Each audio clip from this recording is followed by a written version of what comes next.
Ok?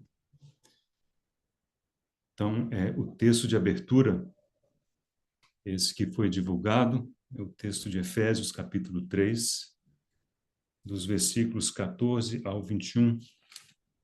Efésios, capítulo 3, versículo 14.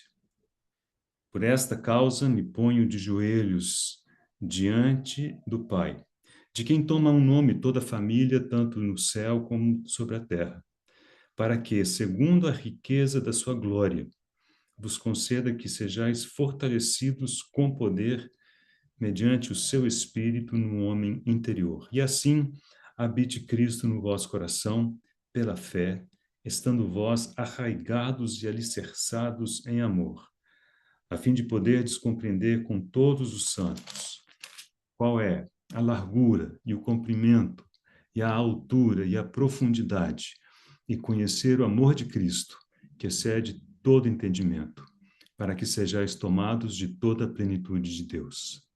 Ora, aquele que é poderoso para fazer infinitamente mais do que tudo quanto pedimos ou pensamos, conforme o seu poder que opera em nós, a ele seja a glória na Igreja e em Cristo Jesus, por todas as gerações, para todos sempre. Amém.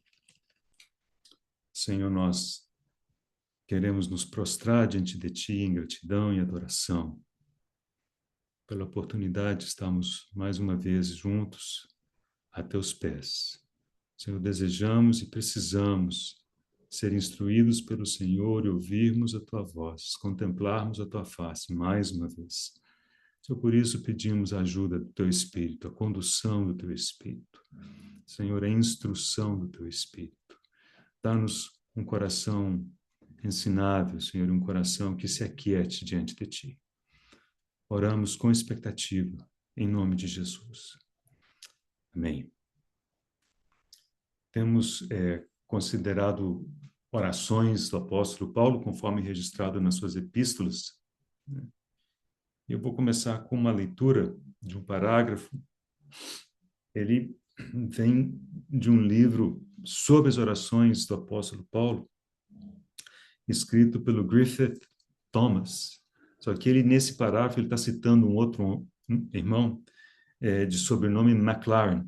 Então, a citação é de McLaren. E ele disse o seguinte: em nenhuma parte das epístolas de Paulo ele chega a um nível tão alto do que em suas orações. E nenhuma de suas orações é mais fervorosa do que esta maravilhosa sequência de pedidos, referindo-se a esse texto de Efésios capítulo 3. Um pedido conduz ao seguinte, como um majestoso conjunto de aposentos em um grandioso palácio, cada um conduzindo a um espaço maior e mais suntuoso, cada um mais perto do aposento principal, até que, por fim, nos encontramos ali. Então, esse é um pouco do sentimento que temos quando consideramos esse trecho. Há outro parágrafo que eu vou ler depois, do irmão Lloyd Jones, né, que acho que reflete muito bem, às vezes, a grandiosidade do texto e como nós nos sentimos diante dele. Mas, enfim, então temos aqui essa oração, e essa oração, os irmãos lembram, já é a segunda oração dentro de Efésios, consideramos outras duas orações no capítulo 1. Primeiro era uma adoração, né, uma prostração em adoração diante do Senhor, no início do capítulo 1. E mais para o final do capítulo 1, a outra oração, essa é uma oração com pedido. E esse pedido, vocês lembram que era por espírito de entendimento e de revelação. Era um pedido mais, digamos assim, para o indivíduo, mais pessoal. E aqui veremos que essa oração é uma oração que já tem um aspecto mais coletivo, né? E, de certa forma, apesar dos paralelos que tem com a oração do capítulo 1, ela mostra uma certa progressão. Então, é como se a gente fosse um pouco além nesse pedido. Então, vamos fazer a seguinte abordagem. Nós primeiro vamos olhar um pouquinho do contexto, e esse contexto será importante para entendermos melhor os aspectos da oração, e depois olharemos o que Paulo efetivamente pediu e qual era a sua expectativa né, no atendimento da oração que ele pediu. Então, nosso ponto de partida para justificar, voltarmos um pouco ao texto, observe que o versículo 14 começa assim, por esta causa. Aí a gente pensa assim, bom, que causa é essa? A gente é obrigado a ler o texto anterior. O texto anterior, basicamente, é o capítulo 3 até o versículo 13. Mas no capítulo 3, ele, no versículo 1, começa do mesmo jeito, dizendo por esta causa. Então, isso nos obriga a voltarmos mais um pouco. E aí o que parece é que temos que considerar o capítulo 2 como parte do contexto imediato dessa oração. Então, nós vamos fazer o seguinte, vamos olhar para o capítulo 2 e, de pronto, conseguimos enxergar dois pedaços, né, duas partes. A primeira parte vai do versículo 1 ao versículo 10, e é uma parte muito, muito focada no indivíduo, na salvação do indivíduo. Creio que um bom resumo desse trecho são os versículos 5 e 6. Diz o 5, diz, de Efésios 2, e estando nós mortos em nossos delitos, nos deu vida juntamente com Cristo. Pela graça sois salvos. E juntamente com ele nos ressuscitou e nos fez assentar nos lugares celestiais em Cristo Jesus. Então, esses dois versículos creio que refletem bem essa primeira parte do capítulo 2, em que está, digamos, bem focado na salvação do indivíduo. Mas a partir do versículo 11, do capítulo 2, até o final do capítulo, que é o versículo 22, aí a conversa já se torna uma conversa coletiva, né? E basicamente o que Paulo diz nesse texto é que na morte do Senhor Jesus, ele uniu dois lados que eram opostos. E esses lados eram os gentios, né, e os judeus. Ele diz que ele aboliu na sua carne o muro de separação que havia entre essas duas comunidades. E dos dois fez um, né? Então, esse é o foco do texto na segunda parte do capítulo 2. Creio que podemos escolher dois versículos aqui como resumo desse trecho também. Esses dois versículos são os versículos 18 e 19. Acho que ele reflete bem o espírito do texto. Claro que tem muitas outras coisas, mas eles ajudam a nos lembrar do que é o foco desse trecho. Versículo 18 do capítulo 2 diz, porque por ele, ambos, e esses ambos, o contexto mostra que são gentios, né, e judeus, ambos temos acesso ao Pai em um espírito. Assim, já não sois estrangeiros. Lembra-se que ele estava escrevendo para pessoas que eram gentias, né?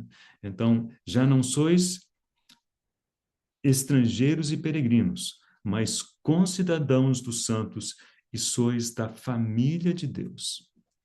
Lembre dessa frase, nós vamos precisar dessa expressão daqui a pouco. Família de Deus. Então, de certa maneira, esse capítulo 2, resumindo, sim, muito, temos o Senhor salvou cada um de nós como indivíduos, mas ele nos colocou nessa família.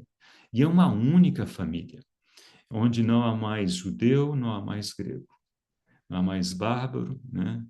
Nem grego, nem escravo, nem livre, nem macho, nem fêmea. Nessa família, estamos unidos em Cristo. É a família de Deus. Okay? Então, quando o capítulo 3 começa, ele diz assim, por esta causa eu, Paulo, sou prisioneiro de Cristo Jesus por amor de vós. Por causa de quê? Desse fato do Senhor ter unido esses dois grupos numa única família. Essa era o centro da pregação de Paulo. Lembre-se, irmãos, que Paulo era o apóstolo para os gentios, né? E isso não era bem entendido nem muito bem aceito à época. Então, ele comprou muita briga por conta disso, né? E ele diz aqui que foi por causa disso que ele era prisioneiro. Vamos ler esse texto até o versículo 13, né, para percebermos alguns pontos, porque observa, ele começa assim, por esta causa. Isso nos remete ao capítulo 2. No capítulo 2 vemos a salvação do indivíduo e a colocação desses indivíduos numa família de Deus. E aí, nessa família, há gentios e há judeus. E ele pega nesse ponto. Então, ele diz que, por essa causa, sou prisioneiro de Cristo Jesus, por amor de vós, gentios. Se é que tendes ouvido a respeito da dispensação da graça de Deus a mim confiada para vós outros, pois segundo uma revelação me foi dado a conhecer o mistério, conforme escrevi há pouco, resumidamente, pelo que quando ledes podeis compreender o meu discernimento do mistério de Cristo, o qual em outras gerações não foi dado a conhecer aos filhos dos homens, como agora foi revelado aos seus santos apóstolos e profetas no Espírito. Qual que é o mistério de Cristo? A saber, que os gentios são co-herdeiros, membros do mesmo corpo e coparticipantes da promessa em Cristo Jesus por meio do Evangelho, do qual fui constituído ministro, conforme o dom da graça de Deus, a mim concedida, segundo a força operante do seu poder. A mim, o menor de todos os santos, me foi dada esta graça, de pregar aos gentios o evangelho das insondáveis riquezas de Cristo e manifestar qual seja a dispensação do mistério desde os tempos ocultos em Deus que criou todas as coisas, para que, pela igreja, a multiforme sabedoria de Deus se torne conhecida agora dos principados e potestades nos lugares celestiais, segundo o eterno propósito que estabeleceu em Cristo Jesus, nosso Senhor, pelo qual temos ousadia e acesso com confiança mediante a fé nele. Portanto, vos peço que não desfaleçais nas minhas tribulações por vós, pois nisso está a vossa glória. Então, versículo 14 começa de novo, igual começou o versículo 1. Por esta causa. Foi o irmão Lloyd Jones, e creio que mais outros além dele, né, que consideram que esses versículos de 1 a 13 são uma divagação de Paulo. Aliás, possivelmente, como acontece com muitos de nós, né, começamos a orar por algo e a nossa mente lembra de algo com relação a isso e a nossa mente voa e divaga e lá pelas tantas a gente fala assim, deixa eu voltar. É como se tivesse acontecido isso com Paulo. Então, observe, por esta causa é o Paulo. Ele começou e é como se ele fosse entrar no assunto da oração, mas aí ele continuou no tema do capítulo 2, da família de Deus, do propósito, e ele fala de como, né, o Senhor revelou a ele que os gentios são co-herdeiros, agora fazem parte da mesma família, né, e que pela igreja a multiforme sabedoria de Deus tem que ser conhecida de principados e potestades e etc. E depois dele ter, digamos, vencido esse encargo, aí ele chegou no capítulo 14. E aí ele volta a dizer: bom, por esta razão me ponho de joelhos diante do Pai.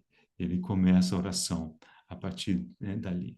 Então, precisamos lembrar que todas essas questões do final do capítulo 2 e início do capítulo 3 são o contexto, são a base da oração de Paulo, é o que estava, né, no coração de Paulo, quando Paulo começou a fazer a oração. Né?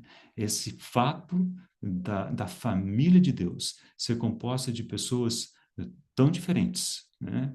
E ele diz, olha, essa é a multiforme sabedoria de Deus. Ela tem muitas formas, ela não é apenas, ela não é uniforme. Okay? Então, o começo da oração, então, depois do versículo 14, que diz, por esta causa me ponho de joelhos diante do Pai, e diz, de quem toma o nome toda a família, tanto no céu como sobre a terra. E agora nós voltamos a esse termo família que havíamos visto no capítulo 2. Então, isso tem que nos ajudar. Essa frase não é necessariamente simples de entender. As palavras gregas utilizadas para família, no versículo 19 do capítulo 2, e no versículo 15 do capítulo 3, não são a mesma palavra. Né? No capítulo 19, é família no contexto, digamos, normal que a gente conhece. Né? O capítulo 3, versículo 15, essa família é algo mais que lembra de um clã, né? De um grupo. E o que parece que Paulo diz aqui é o seguinte: nós, como a gente tinha clãs, nós éramos parte de clãs diferentes. Só que uma vez que nos convertemos, todos esses clãs recebem um nome de um único, que é o Pai. Ele diz, de quem toma o nome toda a família. Né? Então, essa palavra família que é utilizada aqui, que é patrias em grego, ela remete à origem, a uma origem comum. Então, é como se dissesse, olha, todas as famílias. Né? E quando diz no céu e na terra, aí temos entendimentos diferentes. Alguns arriscam dizer que se refere a famílias de anjos e as famílias dos cristãos. Outros dizem que é a família dos cristãos que já partiram para o Senhor, estão no céu, outros que ainda estão na terra. Acho que não faz muita diferença, acho que o fato é que a origem de toda essa família é uma só. É por isso que disse de quem toma nome toda a família. Né? É, e isso tem que nos lembrar do seguinte: a oração que vem daqui a seguir, ela está intimamente ligada a esse conceito de família, a família de Deus, a igreja. Então, se trata de um pedido pensando não tanto no indivíduo, mas principalmente no corpo de Cristo. Okay? Bom, o que ele pede efetivamente? Versículo 16. Ele pede para que, segundo a riqueza da sua glória, vos conceda que sejais fortalecidos com poder mediante o seu espírito no homem interior. Então, é um pedido por fortalecimento. Então, primeira questão é observar que Paulo não pede pela solução de problemas, né? Por mais importante que isso seja, mas não é esse o ponto aqui, né? Ele não pede por cura de doenças, não pede por questões, digamos, mais corriqueiras. Pessoalmente, eu creio que Paulo orava por essas coisas também. Mas o que ficou registrado para nós, né, que tem que chamar nossa atenção, porque se não for assim, nós não temos o costume de orar por essas coisas e devemos fazer, né? Orar por fortalecimento. Né? Quando foi a última vez que você orou por fortalecimento? O que eu orei por fortalecimento? A gente ora por tantas coisas, mas Paulo aqui ficou registrado que ele orou por fortalecimento. Isso significa que precisamos ser fortalecidos. E é importante dizer que as pessoas para quem ele escreveu em Efésios eram pessoas já maduras do ponto de vista cristão. Basta olhar a epístola como um todo, uma epístola que trata de questões muito elevadas. Não é uma epístola como, por exemplo, 1 Tessalonicenses, em que vemos que Paulo está falando com um grupo assim, novo na fé. Então, apesar de esses irmãos estarem numa condição já de algum tempo no Senhor, assim mesmo, ele fala assim, que eles fossem fortalecidos. Então, é algo que nós precisamos tomar o costume de orar, né, pelo fortalecimento dos irmãos. Outro ponto importante aqui, diz que sejais fortalecidos com poder, né? E diz com poder mediante o seu espírito. Então, essa operação de fortalecimento é algo que o Espírito Santo faz. É ele quem opera. E ele é que tem o poder de operar esse fortalecimento. Né? E, por fim, o último ponto, no qual nós vamos gastar um pouquinho mais de tempo, é o que é fortalecido. Né? Quando pessoas vão para a academia ou vão para uma fisioterapia, então o objetivo é fortalecer a musculatura, né? Fortalecer, que é importante. Mas aqui, evidentemente, ele não está falando disso porque ele deixa claro o que tem que ser fortalecido. E ele diz isso no homem interior. Observe a última expressão desse versículo 16. Sejais fortalecidos com poder, mediante o seu espírito, no homem interior. Agora, nós precisamos entender um pouco desse homem interior para entendermos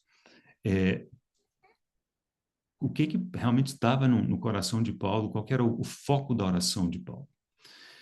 Essa expressão homem interior, no grego, só aparece mais uma vez no Novo Testamento. Ou seja, aqui em Efésios e só mais uma outra vez.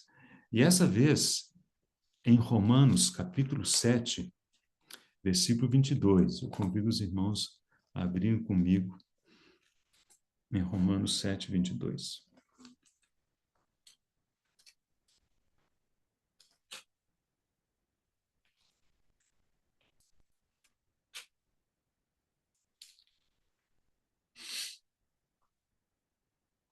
Veremos os versículos 22 e 23. Vamos ler bem pausadamente para vermos os detalhes aqui. Porque diz, no tocante ao homem interior, então está aí a única outra ocorrência dessa expressão. No tocante ao homem interior, tenho prazer na lei de Deus. Então, Paulo, o homem interior de Paulo, tinha prazer na lei de Deus. Esse é um fato importante que precisamos lembrar. Versículo 22. Vamos para o 23. Mas, então, prepare-se para um contraponto. Mas, vejo nos meus membros outra lei. Pare a leitura por enquanto ali. Vocês percebem que existe uma dicotomia aqui. Por um lado, homem interior. Por outro lado, os meus membros. Só para facilitar, vamos pensar nos meus membros como sendo o corpo. Possivelmente envolva alguma coisa a mais, mas acho que o mais simples é pensarmos como sendo o corpo. O homem interior, e no homem interior ele tinha prazer na lei de Deus, mas ele olha agora para os seus membros e diz que ele vê outra lei, que guerreando contra a lei da minha mente, me faz prisioneiro da lei do pecado que está nos meus membros. Então, vemos aqui pelo menos duas leis, né, irmãos? Uma lei, né, que é a lei da minha mente, e essa mente de Paulo tinha prazer na lei de Deus, mas ele observava que havia uma outra lei em operação. Essa outra lei estava em outro lugar, e ele diz que eram seus membros, e que essa lei operava contrária à primeira lei, né, e que o fazia prisioneiro da lei do pecado. Então, esse homem interior aqui está em oposição ao físico, digamos assim, ao corpo, e eventualmente a carne que opera, né, ali nesse corpo. Corpo e carne não são a mesma coisa, né? Mas eles juntos é que realmente criam tanta dificuldade. No capítulo 8, existe uma outra dicotomia. Okay? Mas antes de eu entrar nessa outra dicotomia, então vamos estabelecer aqui o seguinte: esse homem interior, do versículo 22, ele, no versículo 23, fala que tem a lei da mente de Paulo.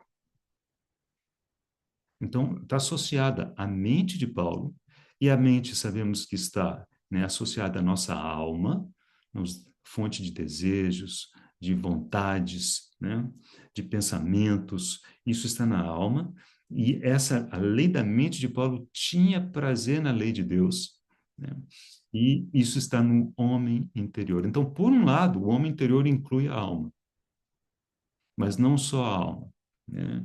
No capítulo 8, a outra dicotomia entre espírito e carne, né?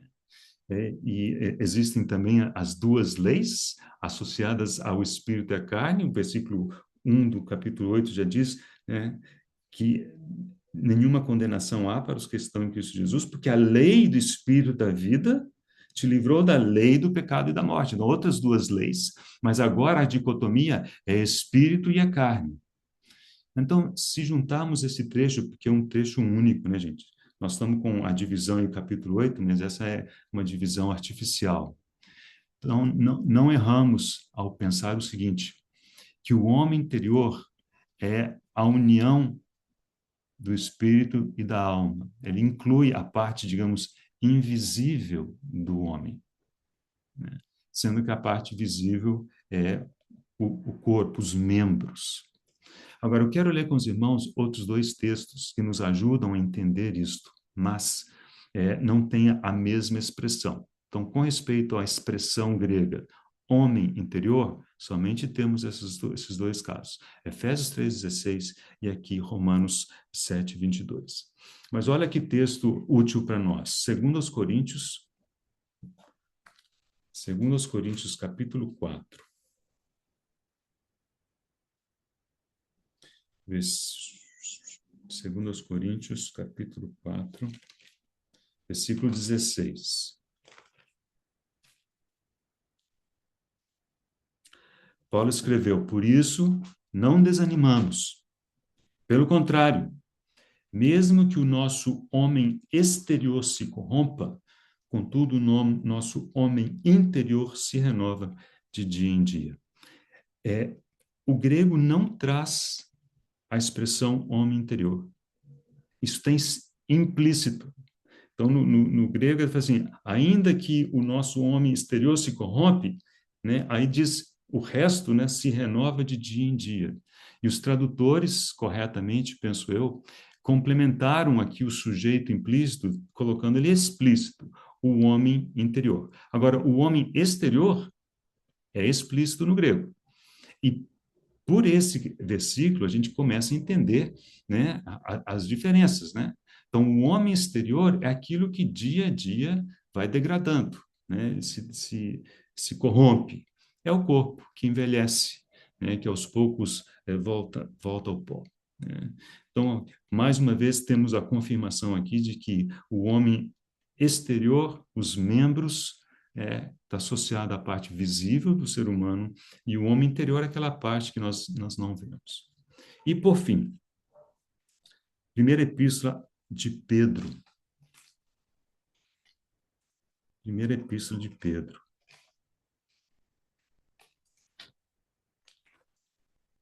Também encontraremos em português essa expressão, mas no grego ela é um pouquinho diferente. Capítulo 3.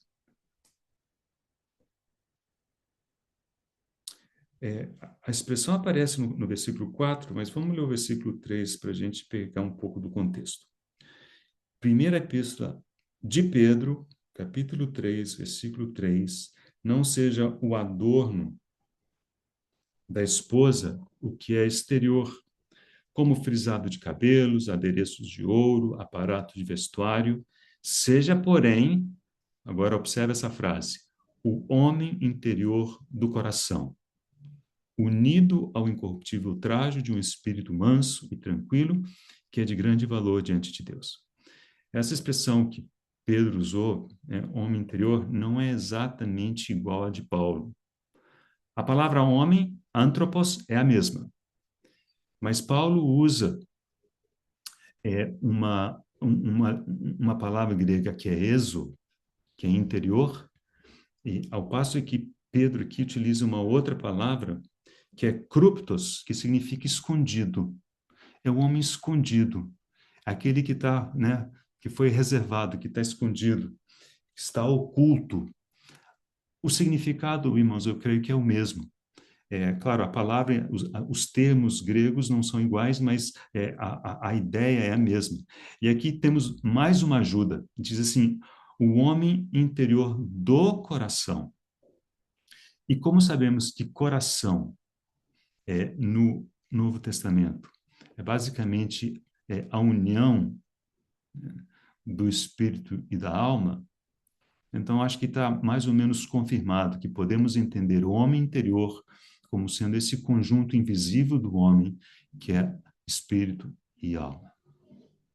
Com respeito à palavra coração, é interessante, porque no Novo Testamento, se os irmãos, e no Antigo Testamento também, se os irmãos verem, toda vez que aparece coração, às vezes o coração tem a função de alma, e às vezes o coração tem a função de espírito, o que de fato mostra que realmente ele inclui essas duas coisas, né?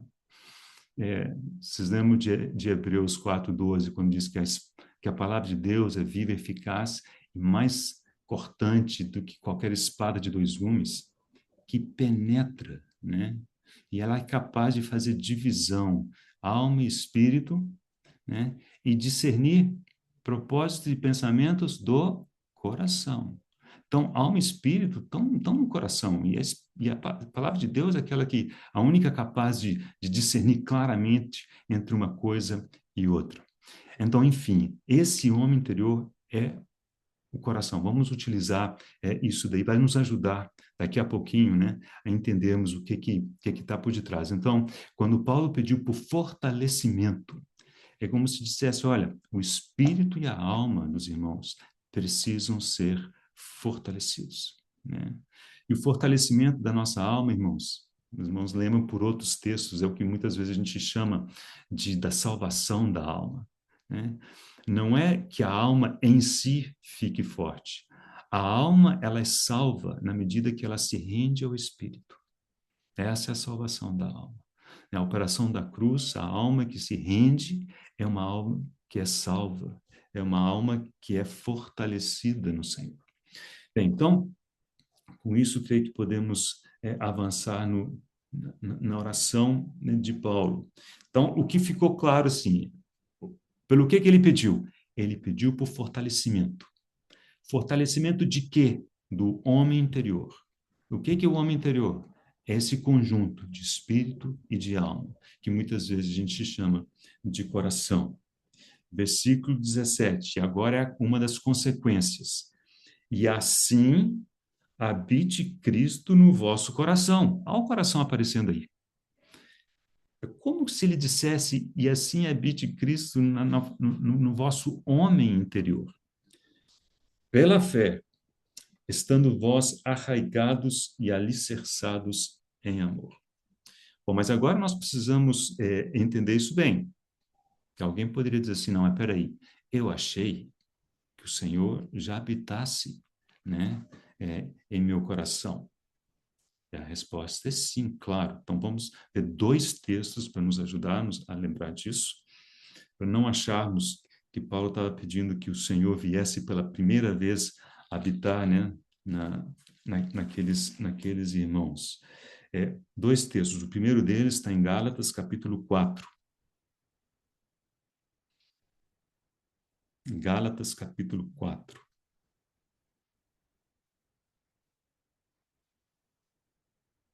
Vindo, porém, 4:4.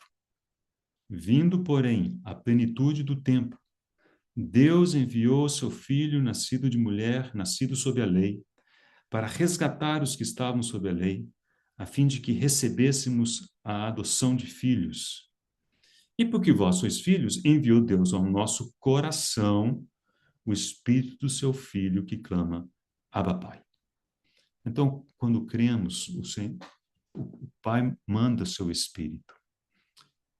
E aqui diz ao nosso coração. Por que coração? Porque no coração está o Espírito, né? Sabemos que o Espírito de Deus não habita na nossa alma, ele habita no nosso espírito. Mas como o coração inclui o espírito, está tudo bem. Romanos, voltamos umas páginas aí para Romanos, capítulo 8, esse é o segundo texto.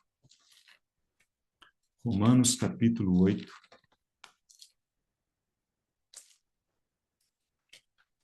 Versículos 9 e 10.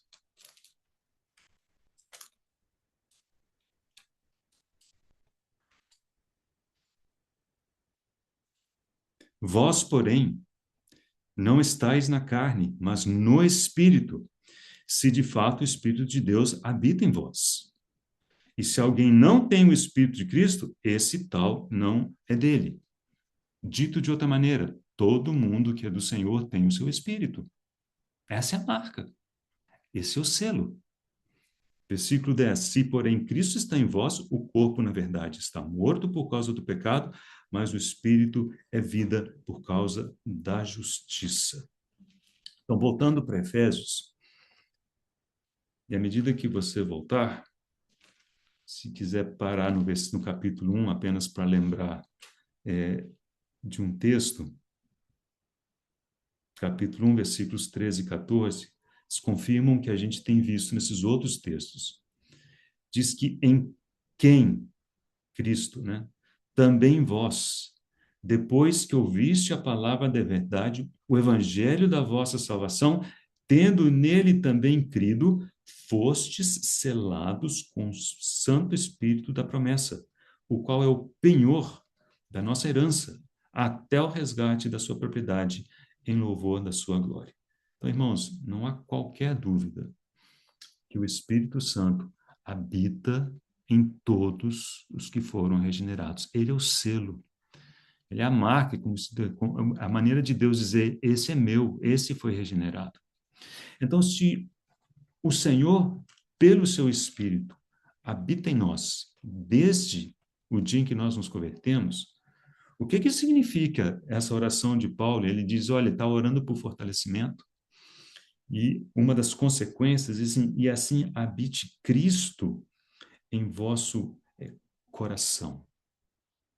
E aqui penso que praticamente todos os comentaristas são unânimes para dizer o seguinte, que aqui Paulo estava orando por uma maior e mais ampla experiência, né, de Cristo ocupar espaço em nossa vida, de Cristo ocupar espaço no nosso homem interior. Imagine uma casa com muitos cômodos. E quando alguém crê no Senhor, então o Senhor, pelo seu Espírito, vem e habita talvez naquele cômodo mais íntimo, mais recluso, que é o nosso espírito, aquele aspecto do nosso espírito que acabou de ser regenerado pelo Senhor. E ali ele vem e habitar. Mas, a bem da verdade, os demais cômodos todos, né, estão vazios, com bagunça, com um monte de coisa. E aos poucos o Senhor precisa ir ganhando espaço, ocupando esses outros espaços, né? Organizando, limpando e realmente fazendo com que aquela casa tenha a cara dele. Aí é a casa do Senhor, né? Depois podemos voltar ao capítulo 2, porque nós vemos que esse é o tom do final do capítulo 2. Mas então é a experiência, né? A experiência de que o Senhor Jesus habite de forma mais plena no nosso homem interior. Para os irmãos verem que como que isso é consistente. Vocês se lembram daquela epístola, lá, uma das 7 epístolas de Apocalipse, quando o Senhor escreve, o anjo da igreja escreve para Filadélfia não, Laodiceia, né? Eram igrejas, né?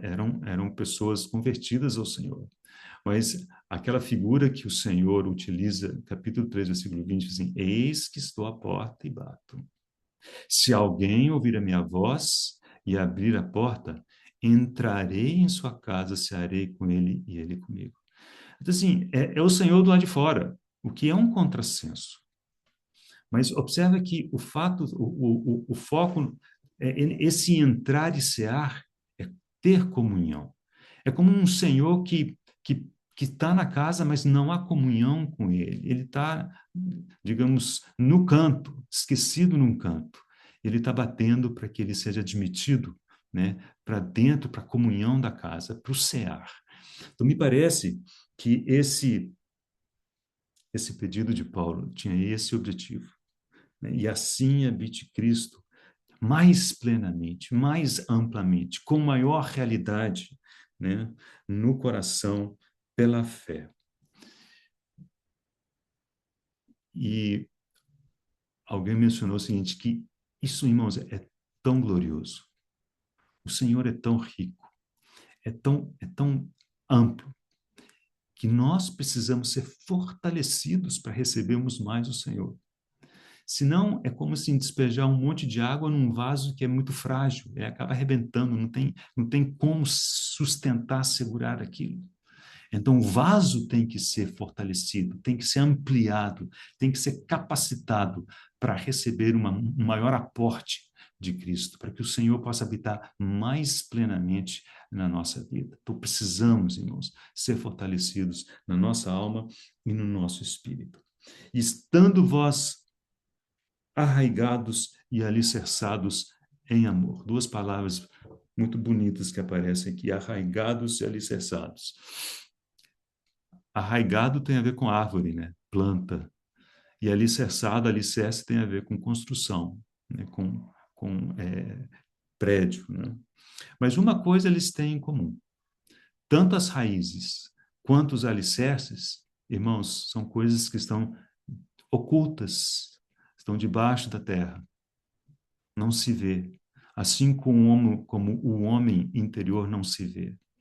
E me parece que aqui existe sempre aquela lembrança da necessidade, né, de uma vida íntima com o Senhor, de uma vida escondida com e no Senhor, coisas que os demais não verão. Alicerces não são contemplados, né? Raízes não são vistas, mas são elas que sustentam a árvore, são elas que sustentam o edifício que recebe toda a carga, né? Então, é uma lembrança muito, muito importante, ok? Aqui, antes de entrarmos no versículos 18 e 19, que são realmente o ápice dessa oração, ou melhor, a oração já foi, né? Mas faz parte das expectativas que Paulo tinha a respeito da oração. Aqui eu vou ler o parágrafo que eu havia prometido do, do Lloyd Jones. Ele falando desse texto, ele diz assim: confesso abertamente não lembrar de, em meu ministério de pregação, ter lidado com qualquer tema nas Escrituras no qual tenha estado tão consciente da minha própria inadequação e falta de habilidade como nesta passagem. Realmente é uma passagem muito grandiosa. E a gente tenta achar maneiras de entender, de explicar, e a gente sempre, sempre esbarra na nossa limitação, na nossa inadequação, como diz o irmão. Okay? Agora vamos prosseguir. Versículo 18, a fim de poder compreender, essa é uma palavra importante que nós vamos voltar nela, com todos os santos, irmãos, todos os santos, é a família de Deus. Observe o foco, observe a importância disso nessa oração. Com todos os santos, qual é a largura e o comprimento e a altura e a profundidade? E conhecer o amor de Cristo, que excede todo entendimento. Daqui a pouco vamos ler o resto. Então, deixa eu só mencionar essas três palavras que parecem ser importantes. A primeira delas, para compreender. Essa palavra compreender, no grego, significa tomar posse, apropriar-se de. Então, o que Paulo está esperando? Tipo assim, olha, no momento em que vocês forem fortalecidos, o objetivo é que Cristo habite mais ricamente em vós, e a consequência disso é que vocês, todos juntos, com todos os santos, poderão compreender, se apropriar, tomar posse, né, de todos esses aspectos do amor de Cristo, né? Largura, comprimento, altura e a profundidade. E depois o versículo 19 diz, e conhecer o amor de Cristo. Essa é outra palavra importante. Esse conhecer, irmãos, não é um conhecimento intelectual, é um conhecimento experimental. A palavra utilizada ali, gnosco, a primeira vez que ocorre no Novo Testamento, na Bíblia, né, porque o Antigo Testamento não foi escrito em grego, é em Mateus capítulo 1, quando fala de José e de Maria. Tem o versículo lá de 25 diz assim que José não a conheceu até ela dar à luz o seu filho primogênito. Então, claro que o conhecer ali não era intelectual, porque eles se conheciam, mas não na intimidade. Essa palavra é que está aqui. Então, esse conhecer o amor de Cristo não é conhecer de ouvir falar, não é conhecer de ler, é conhecer de experimentar. E agora, terceiro aspecto, conhecer esse amor que excede todo entendimento. Olha que mistério, mas que maravilha. Nós podemos experimentar coisas que nós não entendemos. Coisas que fogem ao nosso entendimento. E essa é a palavra utilizada para falar entendimento, é uma palavra bastante parecida, gnosis. Ela tem a ver com inteligência, com capacidade intelectual. E diz, olha, o amor de Cristo excede a nossa capacidade intelectual. Ela excede a capacidade de a gente entender. Com tudo isso, irmãos, é possível. conhecer, experimentar o amor de Cristo. E isso é tão verdade para tantas outras coisas na vida espiritual, né? Que nós talvez não compreendamos, não saibamos explicar, contudo, nós podemos sim experimentar, né, de forma muito prática. E como termina esse versículo? Para que sejais tomados de toda a plenitude de Deus. Ser tomado de toda a plenitude de Deus. Irmãos, tem alguma coisa que a gente consiga imaginar maior do que isso? O que mais? Toda a plenitude de Deus. Agora, atenção, isso não é uma palavra para o indivíduo. Como é que o indivíduo pode, porventura, né, comportar toda a plenitude de Deus? Aqui está se referindo à família de Deus, ao corpo como um todo, né? Vocês lembram de Efésios capítulo 4, quando diz até que todos cheguemos à plenitude do conhecimento do Filho de Deus, na estatura de Cristo, da plenitude de Cristo, até que todos, não é uma questão para o indivíduo, a nossa capacidade individual é muito limitada, por isso que nós precisamos de todos, para que todos juntos, nesse corpo que é o corpo de Cristo, que é a família de Deus, que é a família de quem toma nome, né? O Pai toma um nome. Esse sim pode ser tomado de toda a plenitude de Deus, né? Isso é muito mais do que a gente pode pensar ou imaginar. E é por isso mesmo que esse trecho termina com a doxologia. A doxologia são versículos 20 e 21. E diz, ora, aquele que é poderoso para fazer infinitamente mais do que tudo quanto pedimos ou pensamos. Por exemplo, sermos tomados de toda a plenitude de Deus. Conforme o seu poder que opera em nós, a ele seja glória na igreja e em Cristo Jesus por todas as gerações, para todos sempre. Amém.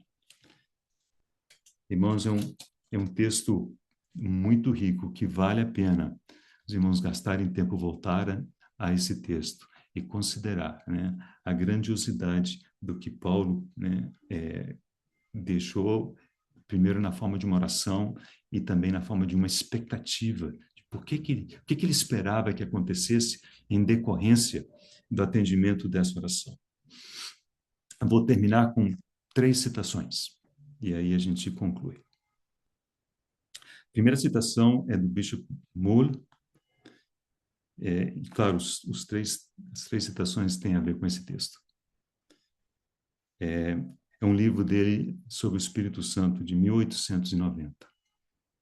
Diz assim, quem não leu e releu os últimos versículos do 3º capítulo de Efésios, sem o sentimento de ter-lhe sido permitido olhar por entre as cortinas para o santo lugar da vida cristã? Quem não desejou adentrar nesse santuário para experimentar de maneira pessoal suas riquezas e bênçãos? E tendo entrado pela graça, quem não sente e sabe que estar ali é experimentar o verdadeiro descanso e gozo, além do que se pode expressar? Então, essa foi a citação do Bispo Moule. O próximo parágrafo é do Torrey, né? É de um livro de 1910, também sobre o Espírito Santo. Ele diz, é a obra do Espírito Santo aplicar em nós aquilo que já é nosso em Cristo. É sua obra fazer-nos experimentar tudo o que Deus tem e é, até que essa obra seja consumada e sejamos tomados de toda a plenitude de Deus. Essa não é uma obra rápida, de um momento, nem de um dia, nem de uma semana, mês ou ano. Mas é como se o Espírito Santo, dia a dia, colocasse sua mão e tomasse algo da plenitude de Deus e nos comunicasse essa porção, colocando-a em nós. E então, mais uma vez, ele coloca sua mão na plenitude que há em Deus e nos comunica o que ele tiver tomado de lá, colocando-o em nós. Esse maravilhoso processo continua dia após dia, semana após semana, mês após mês, ano após ano, e não termina até que sejamos tomados de toda a plenitude de Deus. Muito bonito esse texto. E, por fim, é só uma frase do Simpson, referindo-se a esse ser tomado de toda a plenitude de Deus. Esse é o paradoxo da graça. Nunca poderemos ser cheios até que tenhamos espaço para Deus. E, de certa maneira, irmãos, a oração por fortalecimento é uma oração para que tenhamos espaço para Deus. Que Deus tenha onde ocupar espaço. E assim habite Cristo em vosso coração. E sejamos tomados de toda a plenitude de Deus. Irmãos, que oração maravilhosa.